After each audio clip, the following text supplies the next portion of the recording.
You are listening to Hello Cupcake, It's Me, a podcast with your host, Michael Peterson. Hey everyone, Michael here with Hello Cupcake, It's Me, a podcast. This is episode 39. Today is August 26th, 2022, and how are you?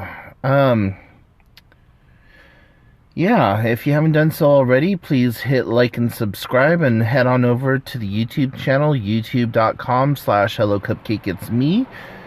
Like and subscribe over there, and go on over to the blog, hellocupcakeitsme.com, give some love there. So, it's been kind of an emotional week. Everything has just been really tugging at my heartstrings and making me cry and just, like, feel all the feelings right now. I followed this, influencer, or whatever you want to call her. Her name is Mama Tot, but her actual name is Ophelia Nichols.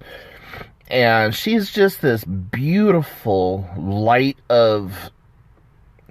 in a world of otherwise darkness. And she's just so beautiful, so pure, so just like majestic in her spirit that you just really don't want anything bad to ever happen to her. And if you know who I'm talking about, then you know the tragic story that just recently happened.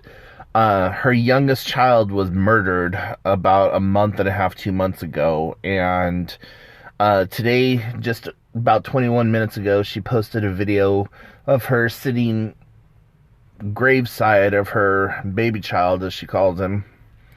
And just trying to be a positive light and be beautiful. And she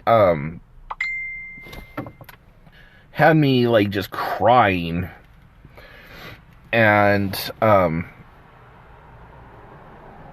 yeah, stuff like that right now has like really been weighing heavily on my heart. Just like everything's making me cry. And I don't know if it's because we're in the process of transitioning into our winter months here in the PNW, but yeah, I don't know. And I know that there are some events coming up soon that are going to be rather emotional also. Like my dad's birthday is coming up on September 6th.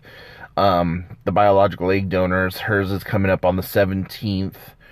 And stuff like that. And also just getting ready to go into the holiday seasons. And being financially strapped like I normally am, and starting to worry already about like the holidays and what I'm going to get who and how I'm going to afford it and so on and so forth. And just kind of like going from there. So yeah, just really been in my feels lately. But you know, on a side note, or in other news or whatever you want to call it, I started feeding a stray cat, and this cat is so just precious looking, and it looks like it's young. If it's 2 years old, I'd be amazed. It looks like it's somewhere between 6 months and a year and a half. And I think it was my neighbors across the street that they let it out when they were moving. And I'm so pissed off about it, that just the fact that if it is theirs, you know, fuck them for doing that. Like, I will never, ever understand somebody taking on an animal and then just throwing it out the door or leaving it behind when they move or whatever because they can't take it with them. Like, that's not an option.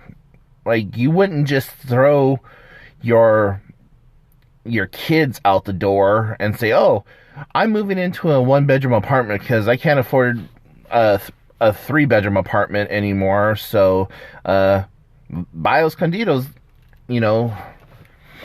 And there's a lot of people that are going to be all like, well, animals aren't the same as humans and blah, blah, blah. But you know what? They kind of are. Like, you take on this animal, you raise it up many times from a puppy or a kitten or from whatever infancy you, like, get it at. And then it becomes a part of your family. And then you do what? You, like, love on it.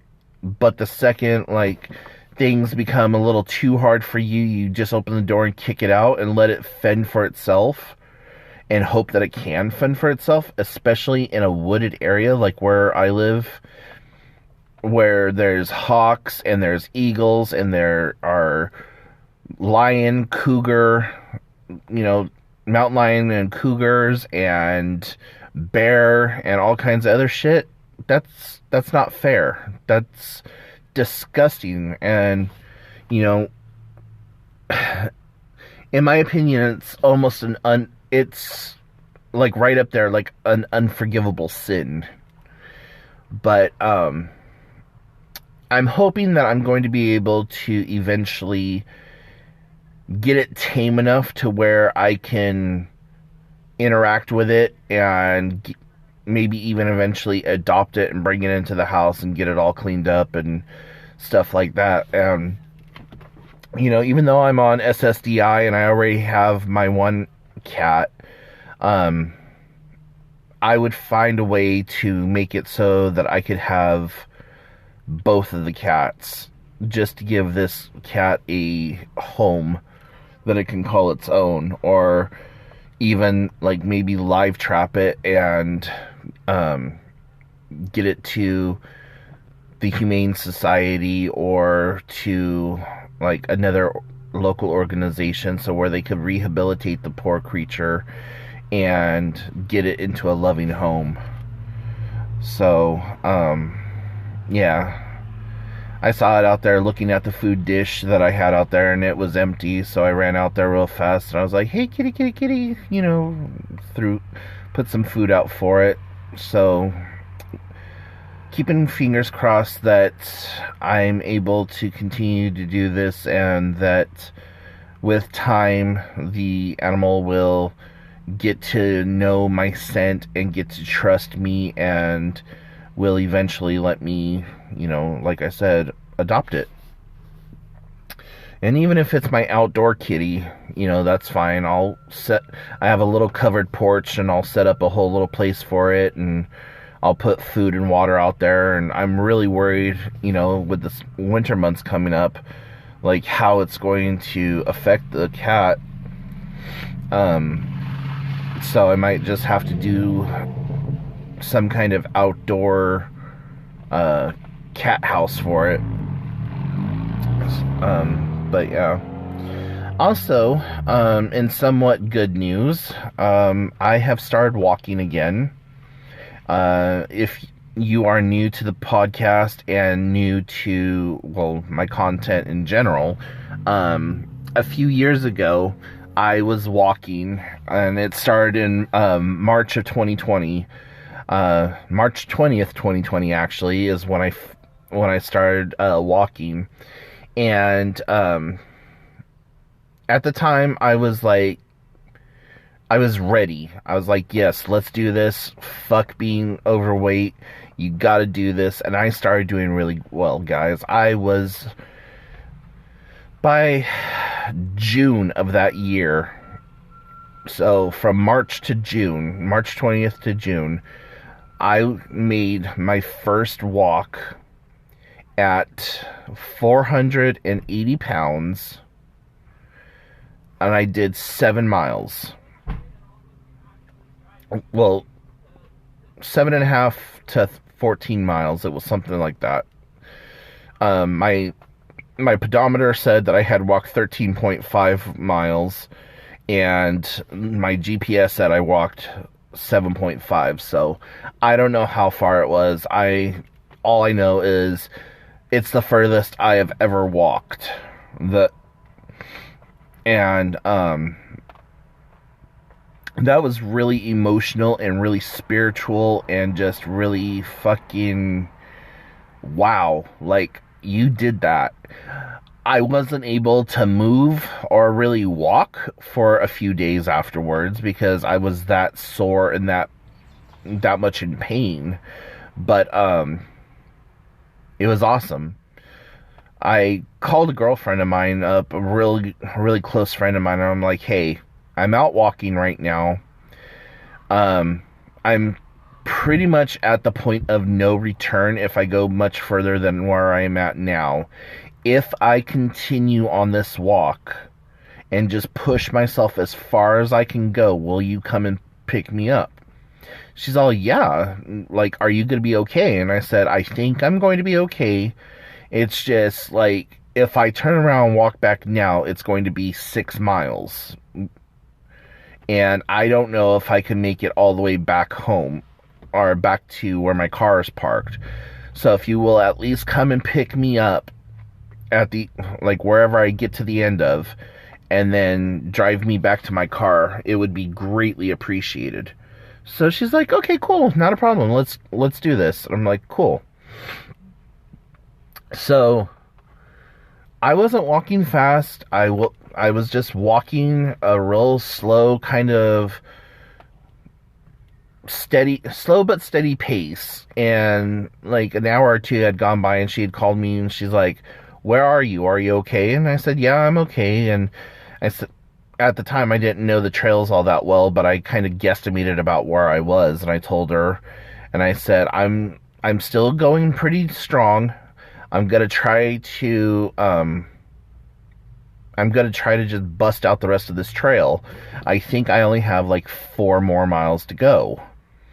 And at that point, it was about 4 miles to the end of the trail, so I wasn't too far off. But I had just walked up like this really huge steep hill, and I was out of breath. And that day was super freaking hot outside, and there was several wildfires over in Canada that were like causing the air quality to be zero basically over here. I took no water with me. I had no food with me. Completely unprepared for this level of walk. But something in my spirit just kept telling me, "Go. Do this. You got this." And then once I started realizing where I was like, "Oh, I'm only like so far from this point. Okay, well, let's at least walk to that point. And if I can't do it any further, then call her from there." I got to that point. "Oh shit. Well, I'm only like so far from this point. Let's keep going. When you get to that point, if you can't do it, call her." And so that's what I did once I started recognizing where I was. And by the time it was all said and done, I was at the end of the final 1.5 miles. And I started crying. And just talking to the universe and putting it all out there like, wow, this is a huge freaking accomplishment. And once I got to the 1/2 mile mark, I called my friend and I said, "Listen, I'm still 1/2 mile from where I need you to pick me up. So I'm moving kind of slow right now because I'm really hurt, and my legs and everything from my lower back down is numb and in pain." I said, "So by the time I make it this 1/2 mile, you should be here." And she's like, "Okay, bet, I'll be there." And there was a small part of me that when I got to the end of that trail that wanted to continue walking the other like 1/4 mile and end at the ferry terminal. And then there was even a part of my deluded brain that was like, "You know what? Why don't you just walk to the end of the peninsula, or the end of the road, which from where I finished the trail to the end is probably about maybe 2 miles, give or take. And so I was like, no, she's gonna be here. She's not gonna want to wait around for you to walk. She's not gonna want to do all that other stuff. And I saw a place to go and sit, and I just barely made it to there and sat down. And she came around the corner, and I was just like, ah. Like I couldn't keep from crying. It was a happy cry. It was a cry of accomplishment. It was a cry because I was in pain and all this other stuff. And she's like, "Oh my God, you are so awesome," and just gave me all this praise and stuff. So, yeah, I'm trying to get back to that.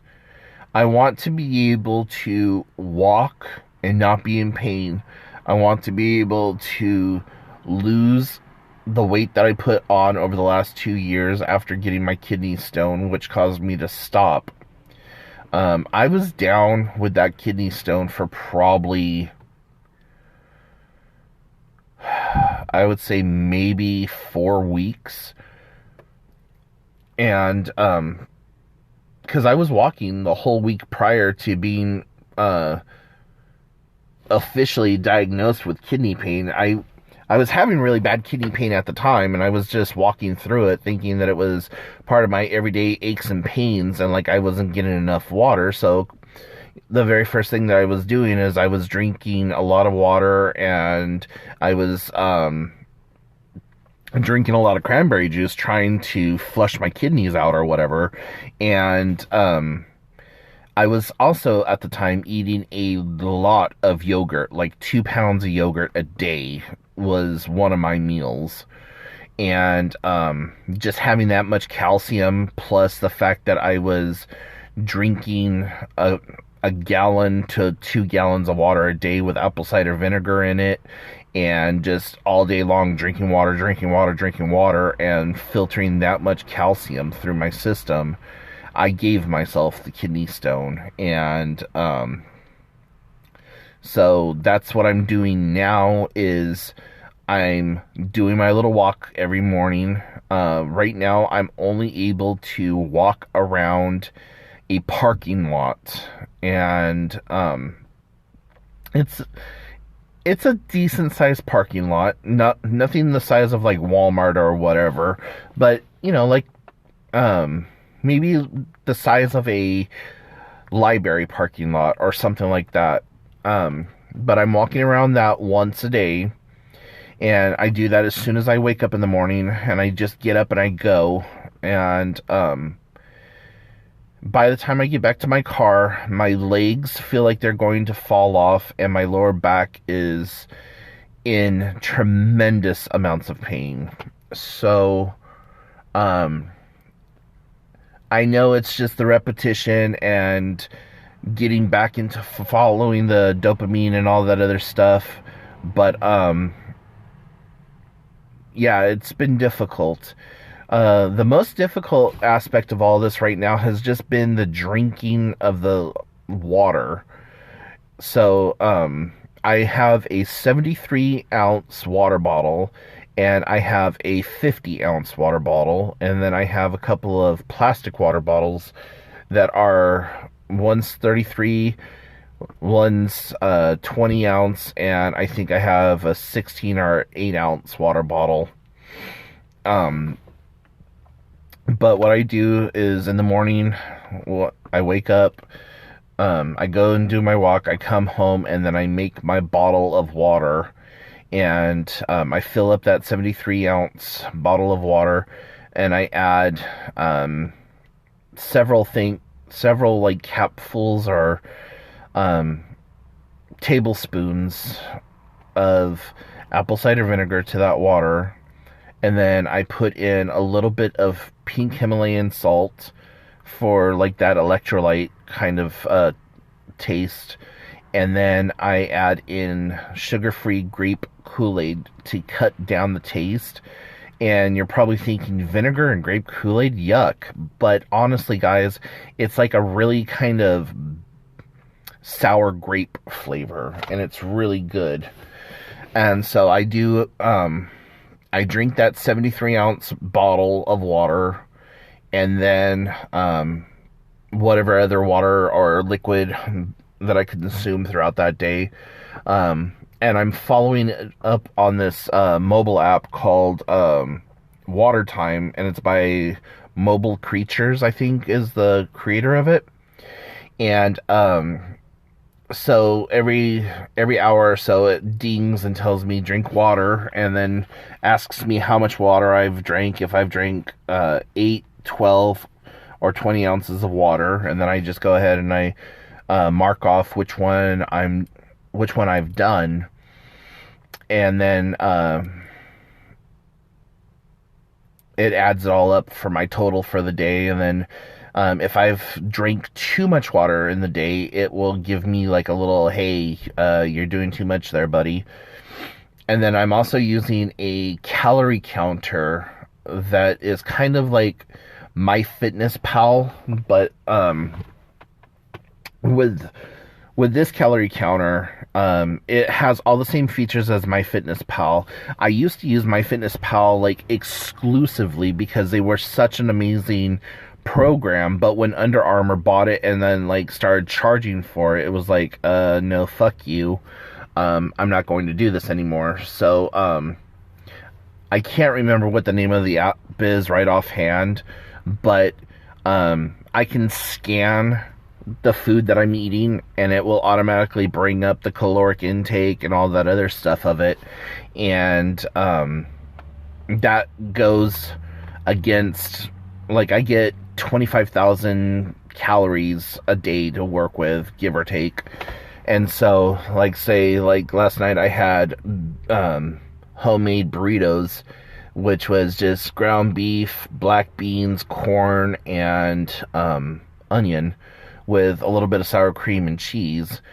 And so I put in how much each one of those things were. So, like, I type in the Great Value black beans, and Great Value is a Walmart brand, so it says, oh, okay, well, Great Value for their beans is this amount, or whatever, how many ounces, grams, or cups did you have, and I'll put in the number of cups, and so on and so forth. So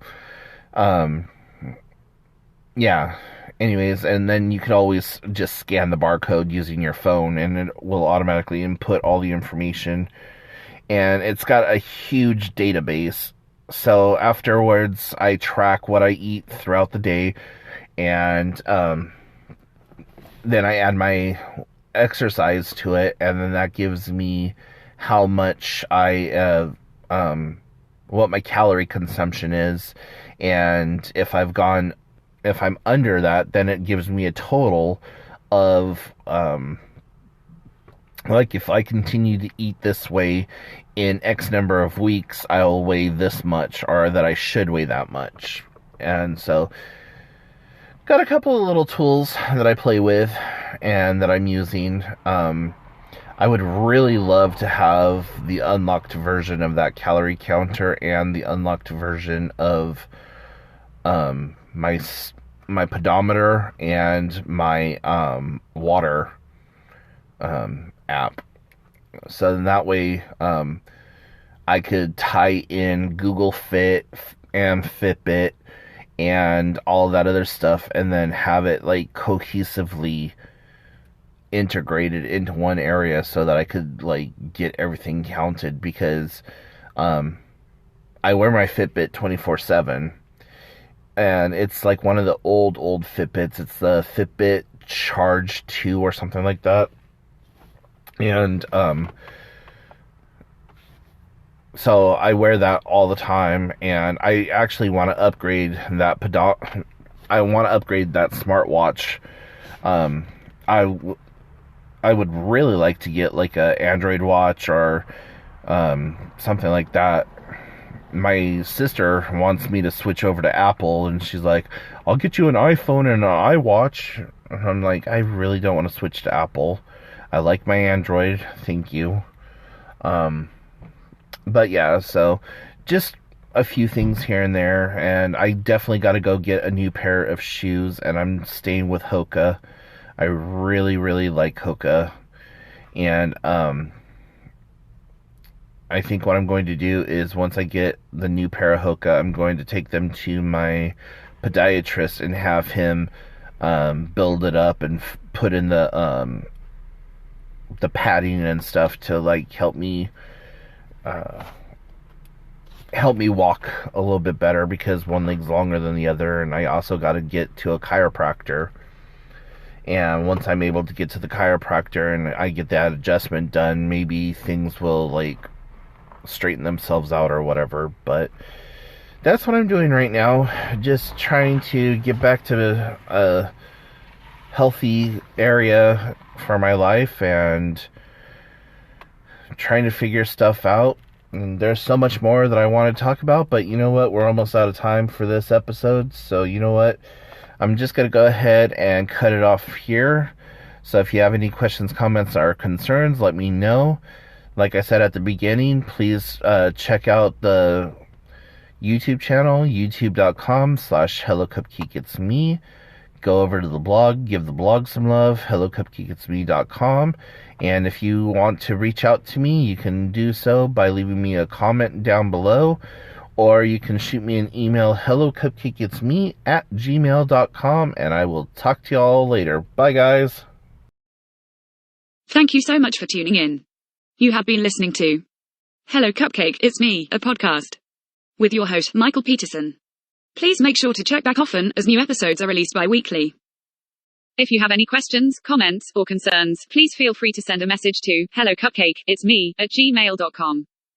And until next time, stay happy, safe, and keep doing the best you can with what you have been given.